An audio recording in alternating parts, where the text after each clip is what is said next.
തന്റെ പദ്ധതി നടപ്പിലാക്കാൻ രാവണൻ നേരെ പോയത് തന്റെ മാതുലനായ മാരീച്ചന്റെ അടുത്തേക്കാണ്.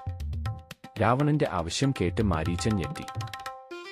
രാമന്റെ സീതയെ തട്ടിക്കൊണ്ടുവരാനോ നീ പറയുന്നത്? മാരീച്ചൻ വിറയ്ക്കുന്ന ശബ്ദത്തോടെ ചോദിച്ചു. രാവണൻ അതെ എന്ന ഭാവത്തിൽ നിന്നു.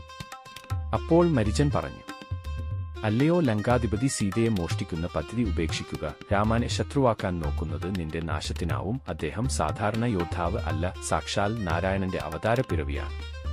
ഇപ്രകാരം പറഞ്ഞുകൊണ്ട് മാരീച്ചൻ രാവണനെ തടയാൻ ഒരു ശ്രമം നടത്തി. എന്നാൽ ആ ശ്രമം വെറുതെയായിരുന്നു. രാവണന്റെ മുഖത്ത് കോപം നിറഞ്ഞു. നീ എന്റെ സഹായം നിഷേധിക്കുകയാണോ? നീ ഞാൻ പറഞ്ഞത് അനുസരിച്ചില്ലെങ്കിൽ ഞാൻ നിന്നെ ഇപ്പോൾ തന്നെ കൊല്ലും. രാവണന്റെ ഭീഷണിക്ക് മുന്നിൽ ഞെട്ടിയ മാരീച്ചൻ ചിന്തിച്ചു. സമ്മതിക്കാതെയിരുന്നാൽ ഇവൻ എന്നെ കൊല്ലും. അല്ലെങ്കിൽ രാമന്റെ കൈ കൊണ്ടാവും മരണം.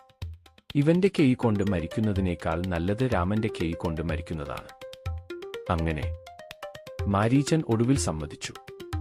ശരി, ഞാൻ സഹായിക്കാം. എന്താണ് അങ്ങയുടെ പദ്ധതി? അത് പറഞ്ഞാലും.